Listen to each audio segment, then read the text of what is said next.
Spellbook of the Lost and Found, Chapter 35, Laurel, April 7th, 2017, and April 10th, 2017.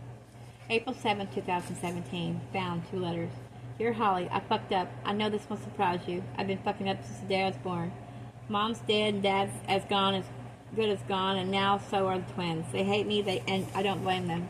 I can blame Jude all I want, but it won't make what I've done better. It won't change the fact that I've always followed him. I spent my whole life chasing him and loving him and hating him, keeping him away from you, from the twins. I've already let him go. There was a fire in the flat. It was like a wake-up call. I took Jude's boots and broke the window. I don't know if he was in the flat or not, but still it haunts me. I've been wearing his boots ever since. Holly, I need your help. I was never strong unless I was with the 2 of you. I know this is too much to ask after all this time, after everything I've done, but I need you. I need you to keep me away from Jude and Jude away from me. I need you to make me stay in this goddamn place until I'm better, until I'm sober, until I'm free of him. Will you help me? Will you come? All the love and hope in the world, Ash. April 10th, 2017. Dear Ash, the twins are in Balmain. They called Ivy to meet them there. It's strange that they ended up in our old hometown where everything began. I've asked Mags to watch over them all. She said she won't interfere. You know how Mags is, but I know we can trust her. You don't have to worry. You just have to get well. I'm coming. I love you. Your friend always, Holly. Chapter 36, Olive. Monday, May 15th. Lost, brother. The spell didn't work. Emily isn't home. My mom is at the table with her head in her hands. My dad has just poured her a glass of wine. His hands are shaking. They aren't saying anything. Even the dogs are silent. I've been trying to convince myself my sister's just off with friends somewhere for so long that the sight of my parents like this hits me like a brick. The others stand awkwardly at the door until Rose drops herself into a chair next to Mom. Mom slides her wine glass over to her and Rose takes a sip. I reckon she's just nursing her first hangover, Rose says gently, and she'll come home late thinking of vodka taken after her big sister. I can't even find it in me to scowl. Mom takes her wine glass back. In that case, she says to me, her voice faint, I should ground you again for being a bad influence. She drains the rest of her glass and Dad pours her another. Hazel and Rowan move into the kitchen slowly. Hazel lowering herself into the chair next to Rose, and Rowan stands against the sink with me and slips an arm around my back. Ivy stays at the door. Suddenly she looks behind her and says, "Oh," in a permanently surprised voice. She moves aside and the back door opens. Emily walks in. Everybody stands up at the same time. Cleo follows my sister into the kitchen. They're both pale and shaking. Their hair, usually shiny and identical straight style, is a mess. Their clothes are torn and there are scratches on their arms that make me think of rose thorns. Behind them, Mags McGuire stands at the threshold, wide and stout and solid, her arms folded across her chest. "Emily!" My mom flies over to my sister and wraps her in her arms. Dad comes over too and covers the top of Emily's head. "It's okay, Mom," Emily says. "We're okay." Cleo doesn't say anything, her eyes downcast. "Where were you?" I ask. "We've been looking at bloody everywhere for you.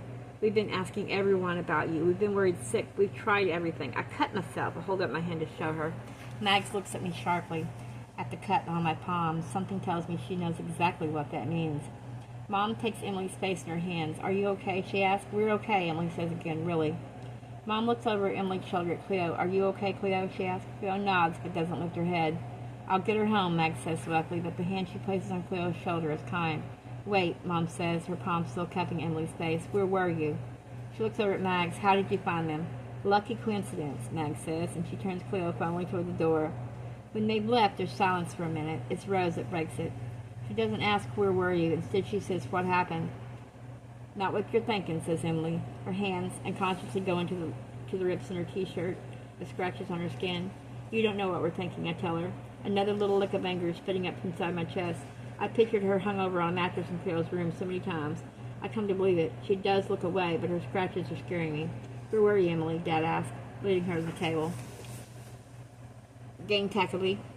"What's in Gangtackley?" I ask. "And what exactly were you doing in Gangtackley?" The village of Gangtackley, population 500, on the other side of the lake to us, consists of a shop, a post office, and a couple of pubs, neither of which are as lenient about the minimum drinking age as McGuire's. I can't think why Emily and Cleo would have been there. "So," Emily says quickly, "Cleo said her mom was worried, because Catherall hadn't come home, right?" Cleo knew where he was, but she was sworn to secrecy. She wanted to get him to come home because her mom was freaking out, but he wasn't answering his phone, probably because of the party. Dad puts up his hands to slow Emily down. "What party?" "Oh, Catherall told Cleo he was going to have a party on lake. There's a little pier in Gangtackley that's super secluded, so no one knows." Then Emily goes very quiet and bites her lip. A still look at Rose. She isn't moving. Her eyes haven't left Emily's face. But, Mom says, I remember suddenly for the first time since we got home that Mom is Laurel. She wrote that diary. She cast that spell. It's difficult to believe, seeing her here, in our kitchen, with her short graying hair and her ears full of tiny hoops, the big silver rings on her fingers, the sensible sandals on her feet. There's still so much I don't know about her. But, Emily says, wincing silently, when we got there, it was strange. I don't really know how to explain it. Try, says Dad.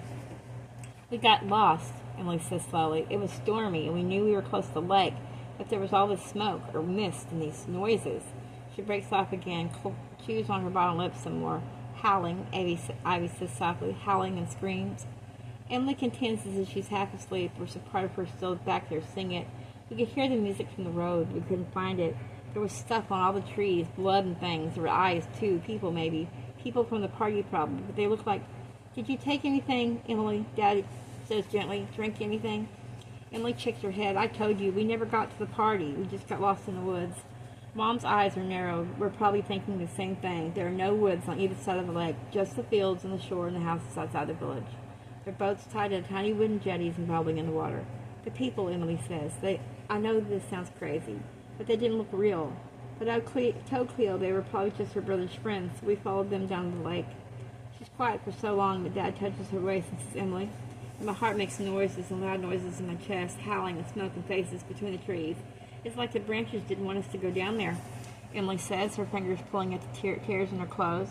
But Cleo thought she saw her brother, so we pushed through, and everything was loud and weird, and we thought we saw, but it couldn't have been. What? Ivy whispers. Emily blinks. We thought we saw him going into the water and not come back up. But then we were just back on the road, right where we'd been before, and everything was normal except there's no one around. And it was a lot later than we thought. And Catherine? Hazel asked. I don't think the party ever happened. Or maybe it did, and then he went home. He didn't go home, I tell her. Emily tells. Do you think? It sounds like you and Emily must have dozed off, says Dad, or tripped and bumped your heads. We should bring you over to Dr. Driscoll. Emily's expressing fear as little, and she's relieved. Why didn't you call us to come get you? Both our phones had died, and anyway, Mag's McGuire just showed up right then and took us home. Mom stares vaguely out of the window where Mag's car disappeared from her driveway. Luckily, coincidence indeed, she murmurs. We didn't mean to worry anyone, Emily says pleadingly. When I stayed over at Cleo's, I don't always call, and I thought we'd be back by dinner last night, I swear. It's okay, Dad says. Why don't you go upstairs and grab some clean clothes, and we'll nip down to Dr. Driscoll and make sure you're all right. When Emily has gone upstairs to change, Dad goes over to Mom and strokes her hair. She doesn't even notice. There was a boy, she says in a strange, distant voice. I don't remember his name. He was blonde. He had a pierced eyebrow, I think. He drowned in that lake, maybe 25 years ago. Mags McGuire was the last to see him. She said it was by the lake. My skin prickles. How old is Mags McGuire, and how long has she had that pub? Where did that thought just come from? They thought it was suicide, Mom had whispers, but no one ever knew for sure. They just knew he went missing, lost. The girls must have fallen. They must have bumped their heads and seen a bunch of kids at a party messing around in the lake and thought it was something sinister. They're okay, Laurel. They're okay. Mom nods. She seems to come back to herself under his touch. We found our diaries. We found your diaries, I find myself saying, from when you were our age. Mom finally snaps out of her trance and turns to me. You found... She still looks shocked. I was looking everywhere for those. That's why I agreed to move those boxes out of your Nana's house. I spent the last week looking through things from 20 years ago trying to find them.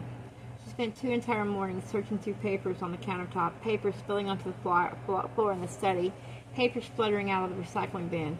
Who's to say those pages didn't just get lost, thrown into the bin with the rest of the bills? Not really magic spells at all. It's always so surprising to teenagers, Dad says, that their parents ever had lives as exciting as theirs. Rose and I exchange a look. What happened at the end? Hazel asked, her voice strange, with my mom and Holly. Mom allows herself a small smile, even though it looks like she's still processing the idea of us having read her old diaries.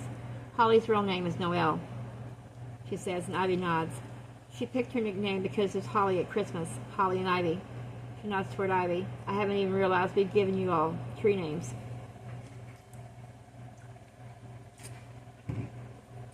I decided not to mention that they also inadvertently named us after the ingredients in a spell. You actually named me Olive, I reminded her, and Ivy's a plant, not a tree. Indeed. Mom picks her wine glass back up and raises it at me. But what happened to you all? Hazel asked, and I know she's really asking what happened to Ash. After we finished school, I left town. I wanted to find myself, travel the world. Amy left too, soon after, with Jude. Hazel closes her eyes like she's in pain. I mean Jack, Mom says. Jack Kyle, or Carroll, I think he said it was, although I don't know what that's a real sure name. It's Irish for to lose. He used to get people to call him Jude. She shakes her head. The patron saint of lost souls and pretentious young men with big ideas in their minds. My mom shakes her head. We were so young. We knew he was trouble. She looks at Hazel and Rowan, then seems to choose her words carefully. We knew he was trouble at the time. It was easy to get carried away. Amy said it was the only way. Her leaving with him, I mean. Noelle seemed almost relieved. Wait, what? Says Rose. You're saying the guy you all tied up and threatened to set on fire, the guy who went for your throats, ended up marrying Ash? He's Hazel and Rowan's dad? Mom shrugs. I never understood it myself, she says. But love is love, in whatever form it comes in. Love, strong as death, is dead, my dad quotes. Come let us make his bed among the dying flowers.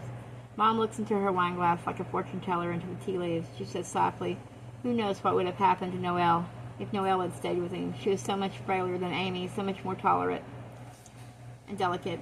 What was it she wrote in the diary? He kissed her, he hit her, he snapped her skinny neck.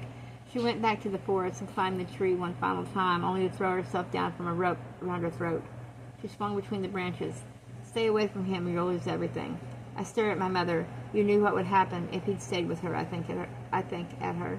And so did Ash. We must protect Holly, Ash said. Maybe by following him, Ash was just saving Holly all along.